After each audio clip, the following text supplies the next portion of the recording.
Hey y'all, and welcome back to my channel. Today I've got my July plan with me.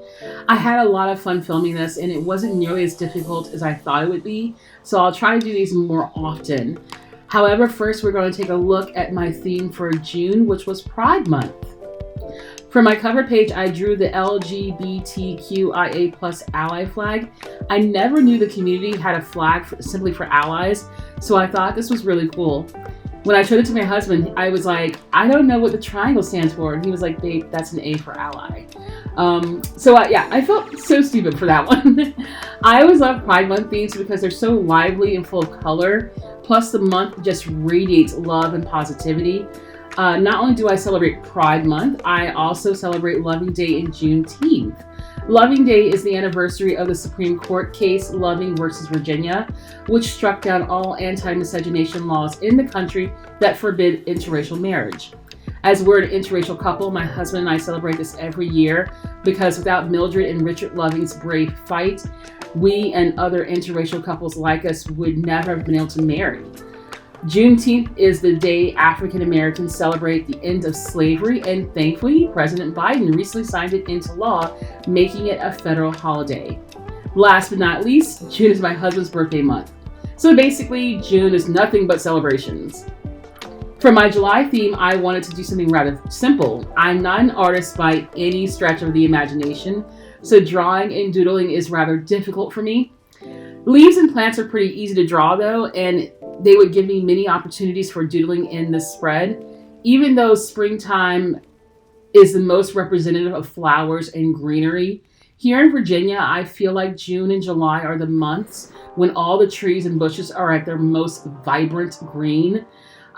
They have such a beautiful hue and coloring before the fall transition starts around like August and September.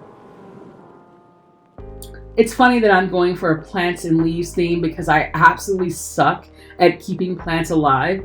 I always joke that plants get suicidal around me because despite my best efforts, they always manage to die. I have even killed a cactus before. It is a special talent of mine. I don't know what I'm doing wrong, but I've been wanting to try my hand at indoor plants again. So basically something that's going to have to be cat friendly because my husband and I recently adopted 2 new kittens, which brings us to a 4-cat household now. Back to the spread. I've made a few mistakes here, which I thought would bother me more, but yeah, I like the imperfect look of it. There aren't enough non-artists showing off their bullet journals. Not everyone's going to have this perfect Instagram-worthy bullet journal. This was a mistake I made 5 years ago when I started journaling. I was so caught up in these gorgeous, well-drawn spreads that I felt pressure to compete with people that were actual artists. Now I've found my own groove with my journal. I feel more comfortable with attempting to draw my spreads. They don't always look the prettiest, but it's more realistic, and I feel that people like me need to see journals like this. So I use my green Tombow Fudenosuke pen, if that's the right word, to write the month of July. Now that I look at the way that I drew the box right here around the month name, I'm not so happy with it, but oh well, we're just going to wing it. So yeah, it does not look pretty at all. I also erased all the pencil lines from where I drew out my spread, as you can see right here.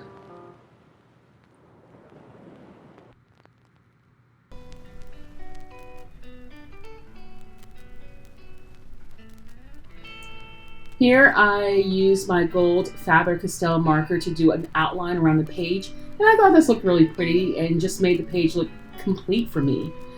Per usual though, I flubbed some of the lines, but I do cover the mistake later with stickers. And now I'm just connecting some of those stems to the gold line. On the left side of the page, I tried to hand letter a quote by the author William Carlos Williams. Once again, my hand lettering looked terrible, and that's because I was rushing this part. Lesson learned, don't rush hand lettering. I finished the page off with some gold flower stickers, and there you have it. And this is where I cover up my mistakes with those plant stickers. And I still kind of made a mistake with the stickers anyways. On to my monthly log. I have pretty much done the same type of monthly log page since I first took up bullet journaling. I like this way of doing it as opposed to drawing a calendar, because the calendar spreads never seem to have enough space for me to write out appointments or special dates. It always feels so cramped. So I prefer the traditional monthly log more. For my little doodle, I have a hanging plant here. I'm using one of my Crayola Super Tips for the brown and one of my Tombow brush pens for the plant itself. I was really proud of myself for how it turned out. I thought it would look super messy, but it wasn't. And here I'm hand lettering the month name, and I was super proud of the way this turned out. I actually had to take a moment to admire it off camera. I usually keep track of key dates in my monthly log, like holidays or birthdays, etc. For work things, I will track paydays and any classes I'm teaching or programs that I'm running. On this next page is my tasks and goals for the month of July. And yeah, again, I messed up the lettering because I was rushing. So in an attempt to take the attention away from my chicken scratch lettering, I decorated with an aspirational sticker and some washi tape. Of course, I put the sticker on wrong and attempted to reposition it, which only resulted in making it worse. Also, I didn't mean to rip the washi tape like that, so I had to cover my mistake with a little doodle. This way it looks deliberate, I guess. My expenses page is the cleanest and most simple part of my monthly spreads. I just track the major bills that I must pay every month. I keep track of my day-to-day expenses on my Mint app on my phone. I tried tracking every single thing I spent in my bullet journal, but I found it was too cluttered looking, so now I just keep it minimalist. Here's my habit tracker. This is also kept as simple as possible. This is the way I've done my habit tracking since the beginning. I've never deviated from this format. It's so easy to draw out, and I can better see which days I'm falling off of my habits, particularly when it comes to health and fitness related items. And again, cute lettering this time, well, at least for July, and then I flubbed a little bit with the word tracker. And I accentuated the page with those same gold stickers from my book page. Now I'm drawing the first week here. When it comes to my weekly spreads, these have definitely changed the most since I took up bullet journaling. My weeklies have evolved from daily spreads to drawing boxes to even a planning as I go method, as I don't have something to do task related or important every single day. I found this format of weekly logs from Jenny Journals to be much more suited to my style and the way that I like to plan. Plus, they take the least amount of time compared to some of the older formats I used to use. For days that I might not have anything going on, I can use those days to write out little diary entries for memory keeping, or go back later and maybe even practice doodling. Here I used my dual-sided tape to take pictures I printed in my journal.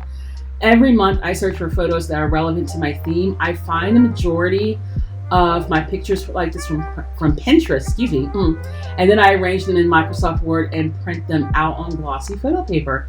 Another tip that I got from Jenny Journals. I finished the spread off with some of that wide washi tape and more random stickers and little doodles, and I also make sure that I erase the pencil lines from where I initially sketched out the spread.